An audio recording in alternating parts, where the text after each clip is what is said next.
Hey, how's it going, guys? So we just finished our finals of Dallas Regionals. I have with me... Hi, I'm Isaiah Williams.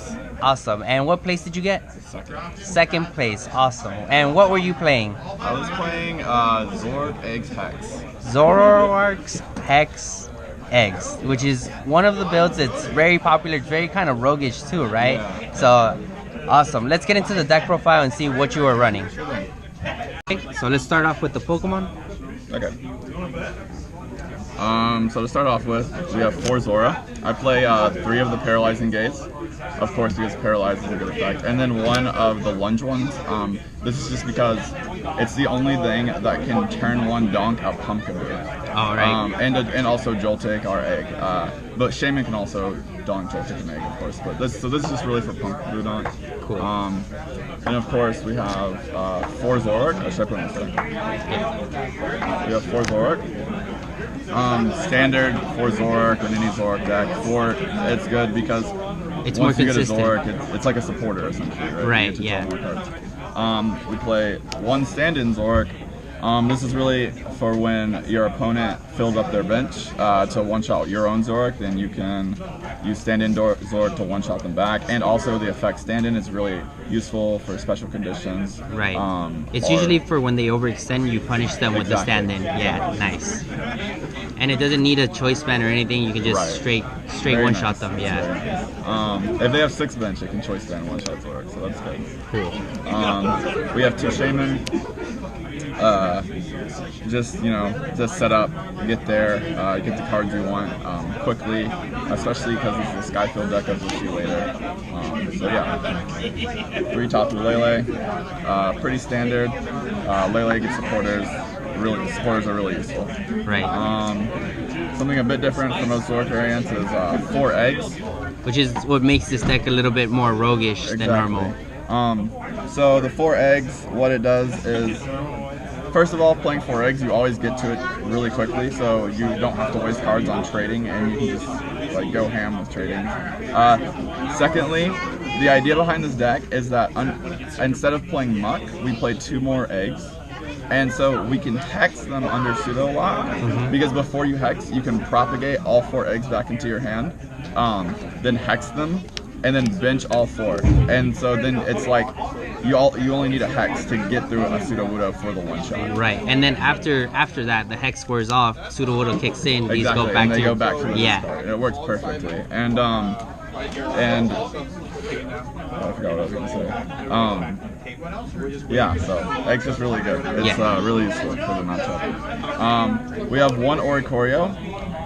Oricorio is there just for like Night March. I cut Toad Karen for Oricorio in the second hex when I was building the list. And it's just, when you go Oricorio hex against Night March, it's pretty effective. Especially since you can go like puzzle for Oricorio back and then hex them again over and over. Right. Really strong. And then 1 Pseudo Wudo yourself. This card's very important. What it does is it prevents mirror matches from just popping off at the beginning of the game. So you normally like bridge it for like 2 Zora or Wudo, or like bridge it for 3 Zora, then Ultra Ball for Wudo to try to get there. Alright. Next we have the supporter line. 1 N. N is just used for disruption when you're behind. It can disrupt your opponent. Or it's just like solid draw. We have 2 Colress. Colress is really... It's really good when it comes... Right, because you fill up your bench with Skyfield, and Colress just draws all the cards that you need to set up. We have 1 Getsus. Getsus it serves 2 purposes. It can just shut your opponent out of the game if you use it turn 1 correctly, and your opponent stands full of items. Also, late game, if you need your opponent to not have something like a VS Seeker for game, or something, that all their Lysanders or Guzmas are in the discards, you can just Getsus instead of inning to disrupt them from playing that 1 card. Right. We play 1 Ranger. I actually never played this card during the tournament, but it's there just for safety against Toad, and also it's used in the Gliscopod Zoroark matchup. You can Ranger the minus 20 damage they do to still get the 1 shot. Yeah, to get rid of the armor press. Yeah, the armor press. We play 1 Guzma. Of course, Guzma, it's there for the switching effect and the bringing up your opponent's Pokemon effect. Really good at targeting down specific Pokemon on your opponent's side of the field. We play 2 Bridget. Bridget, we play 2 of these. You need to get this card turn 1. It's how you set up. It's how you get out down your Zoras to win the game, to evolve the Zoroarks and attack and draw. So it's very important to get the Zoras down as quickly as possible. Right, and the Sudowoodo. Right, and the Sudowoodo too. Yeah. Exactly. You can get that. And then we play 2 Hex. And Hex I really feel like is the center of my deck. Hex is what allows you to get past Sudowoodo with your 4 eggs. So really I try to play Hex every turn of the game. We realized in testing, me and my friends, that when you Hex chain any deck in the format right now, it just fails. And when you're ramming them for 210 every turn, while they're under Hex lock, it hurts. Very hard. It hurts a lot. Yeah. And yeah, so that's the supporter line. So into stadiums and tools. Now we have 3 Skyfield. Skyfield, it's obvious, this deck wants to fill up his bench because Zoroark's damage is dependent on the number of bench Pokemon you have. We had played 3 instead of 4 because you don't actually need Skyfield turn 1, like for example in a deck like Mega Ray where you do need Skyfield turn 1 because you have to Hoopa and Shaman and set up all your bench space. This deck's attacker is also its draw support, so it can rely on only having 3 Skyfield. And also the fact that we play double puzzle, it's never, 4 Skyfield's never. Cool. I never missed a 4th Skyfield. We play 3 choice. This is a little different than most lists. Most lists, they play 2. Now, the idea behind my deck, I thought was I would turn 2, hit by playing 3, I would always get it turn 2 if I have 2 or 3 Zoroarks out, and I can trade into it and Shaman into it. And since I can compressor away 3 eggs, it makes it very easy for me to hit the turn 2 210 with a high number of choice band and the eggs easily going to the discard and propagating to the bench. Nice. So yeah, that's why I went up to 3 there. And then 2 Floatstone is standard.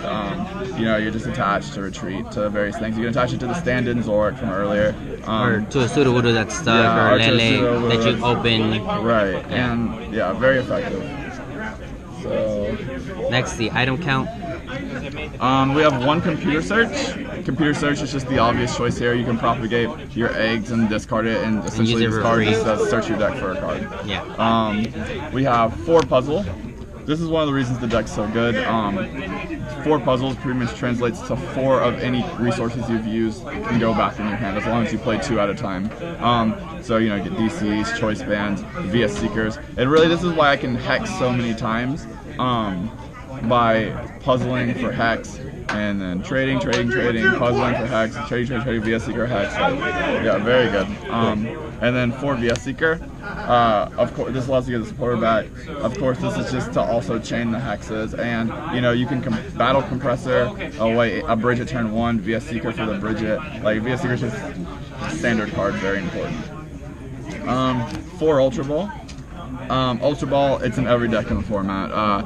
Discard 2 cards, search your deck for a Pokemon. And what's even more amazing about this card in this deck is that since we play eggs, essentially Ultra Ball says search your deck for a Pokemon. For a Pokemon, yeah, because you get it for free.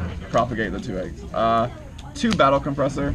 When I was first testing this list, I actually had 3 because starting this card is so good. You can get rid of the eggs, and then it makes all your Ultra Balls free, your computer search free, and then you can hit the 210 turn 2 really easily because you can discard them in your bench. I actually ended up cutting the 3rd one though for Red Card, which is the MVP of Dallas. This card, it's really great. So what the idea is really when you're getting hexed every turn against a Zoroark deck, the only way to counter that is to try to call risk every turn of the game, and so you always get there on what you need for any deck. They just have to call risk because they're gonna have like an 8-card bench, so you're gonna call risk for 12 or 15 or whatever. So Red Card prevents your opponent from call risk chaining you because you can Red Card them, and then under Hex Lock they'll draw nothing because unless they get super lucky, like draw a VS off of 4 cards, like they lose right there. And then the cool thing about it too is you can go Red Card Hex, and if that doesn't work, you can play 2 puzzles and just go red card hex again. Yeah. And then and just keep doing it until your opponent stops playing cards and you win the game. You pretty much lock them out of it. Exactly. Yeah. One rescue stretch here. It's just like a utility card, gets back 1 Pokemon. Really useful, especially because since I hex through Sudowoodo,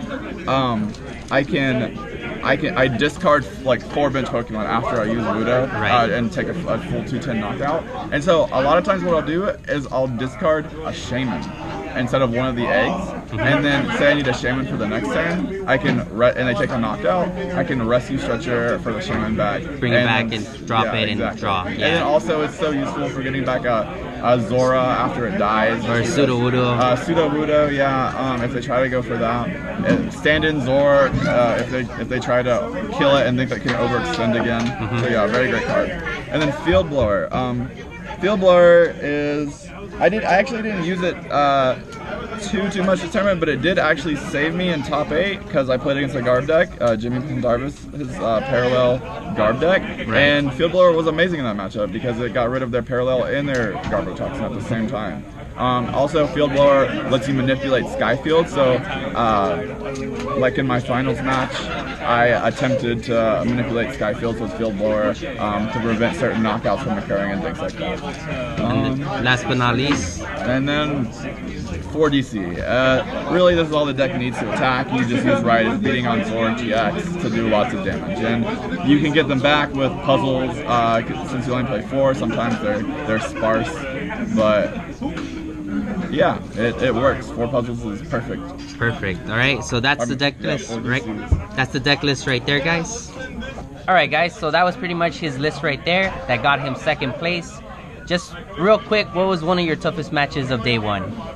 Of day 1, so round 1, I played against a Garbodor deck with 3 parallels, and I lost. I actually lost round 1. Oh wow!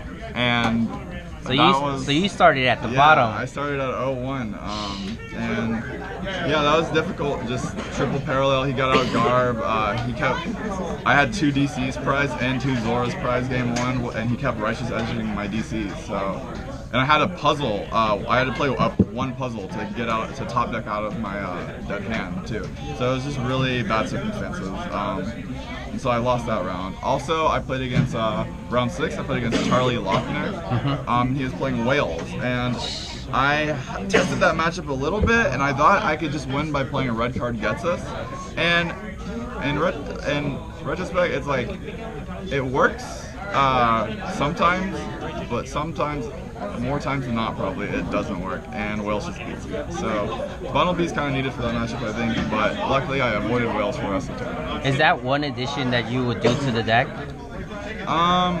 Or what are your, after the tournament, now that all said and done, you got 2nd place, what do you feel that are some improvements that you can make to this deck? Right. I think just testing it against a lot of different matchups, like matchups that I didn't think were, that I thought were like easily winnable. Like Greninja, for example, I thought that was easily winnable, but I had a friend who played the exact 60 as me. He kind of got beat by Greninja pretty bad, and so we'll probably go back to the drawing boards on that one. Okay. Test the Wales matchup a bit more. Like honestly, how the list is right now, that 60 cards, I'm kind of in love with it. But of course, I'm gonna look at the statistics of how the matchups go and figure out what's the best. Nice. And then after day 1, like you go into day 2, you start seeing when you're in the top tables, you start seeing all these different decks, and you can kind of determine what the meta call is going to be for the next day. And did that affect any way your strategy of going into day 2? Right. So in day 1, I played against 7 Zoroark variants actually. Wow. The Garb was one of my losses, and the Wales was one of my losses. And the 7 wins I had were all Zoroark variants. Zoroark variants. And so I expected a good bit of Zoroark today, just looking at what my peers were playing. And I ended up playing against 4 Zoroarks today. I played against 6 Zoroarks. That was the 6 rounds. And so I beat 4 of them and intentionally tied the last 2. Right. So all in all, I was going into top cut. I was 11-0 against Zoroark variants with my list. That's crazy. So really, I was just confident in the list and its ability to deal with Zoroark of any kind. Nice. Well, thank you so much for the interview. Do you have any shout outs, anybody that you want to mention? Yeah, I want to mention, I want to thank Jake Morgan and Brian Ramirez for really like getting down in it and helping with the list and the cards in it, the counts, everything like that, grinding games away. I want to thank Rudy and Herman and AJ for all the support they gave in the group chats. Thank Castro for games too. Am I forgetting anyone? Thank that guy. Thank that guy.